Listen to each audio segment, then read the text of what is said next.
Alors là, tu vas nous remettre une couche sur un film dont oui, tu as oui, déjà parlé. Oui, c'était un ça t'a tellement plu, ouais. Tu l'aimes tellement, cette Emilia Pérez. Présenté à Cannes, c'est vrai que j'en avais déjà dit tout le bien, hein, et j'avais fait le pari que le film allait repartir avec des prix. Bah, j'ai eu raison, hein, il a quand même eu 2 prix. Alors le prix du jury et le prix d'interprétation pour les 3 femmes, Zoé Saldana, Carla Sofia Gascon et Selena Gomez. Alors bien sûr, j'ai aucun accent côté hispanique. Hein. Alors visuellement, c'est époustouflant. Hein. Alors c'est un film que j'avais vu en mai, que j'ai revu en août, et comme c'était dit dans la Gazette du cinéma Jean Eustache, le directeur François Aimé se posait la question. La question, c'est pas de savoir si vous allez aller voir le film, mais combien de fois vous allez aller le voir. Alors pour faire court, hein, l'histoire, c'est alors on a Rita surqualifiée, surexploitée, qui 6 talents d'avocate plutôt au service d'un gros cabinet qui est plus enclin à blanchir des criminels qu'à servir la justice. Mais là, elle va avoir une possibilité de sortir de tout ça, c'est assez inespéré, c'est aider le chef du cartel, Manitas, à se retirer des affaires. On ne peut plus glauque et réaliser un plan qui peaufine en secret depuis des années. Et bon, là, tout le monde le sait, hein, tout le monde a vu le film annonce, tout le monde a entendu parler du film, ça va être de devenir la femme qu'il a toujours rêvé d'être. Bon, c'est pas évident de réaliser un film avec un tel pitch, hein, ou un tel argument, pardon, je vais essayer de parler français.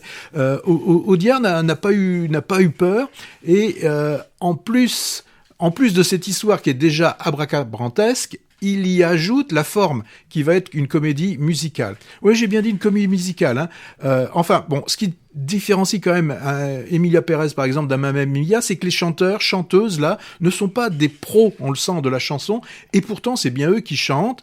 Alors, même si parfois ce ne sont que des chuchotements murmurés, ces morceaux musicaux et chantés, concoctés par Camille, sans effet de voix, sont pourtant tellement emplis d'émotions. Voilà, cette scène, par exemple, où la petite fille retrouve le parfum de son père, me donne encore la chair de poule et emplit mes yeux d'une certaine humidité.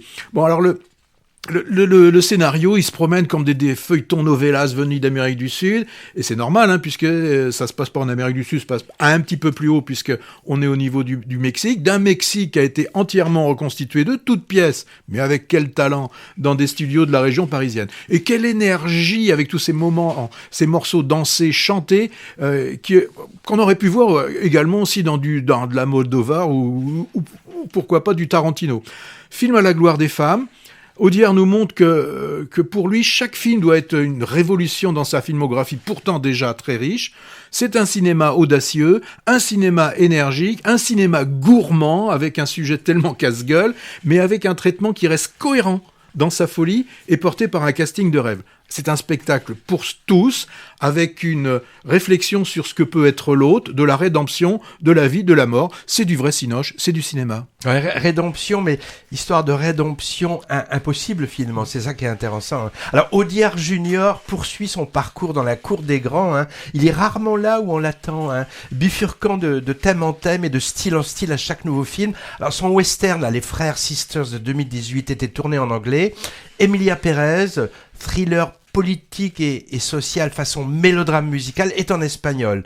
Alors, sujet d'actualité, hein, comme point de départ, la transidentité, et puis festival, hein, tu l'as dit, et les actrices étaient tellement toutes sans sas que le jury de Cannes n'a pas pu les départager. Du grand cinéma, à côté duquel beaucoup de productions franco-françaises étriquées ou qui ressassent font pâle figure, hein, et les superbes chansons coécrites par Camille, hein, tu l'as dit, portées par des chorégraphie magnifique, et je trouve qu'elles sont imbriquées tellement bien dans l'histoire racontée. C'est du demi-2024, en moins nunuche, en plus explosif. En tout cas, c'est du grand art et qui surprend. Sans doute un des films de l'année à l'heure du bilan 2024. Pour moi, il est déjà au firmament. Hein.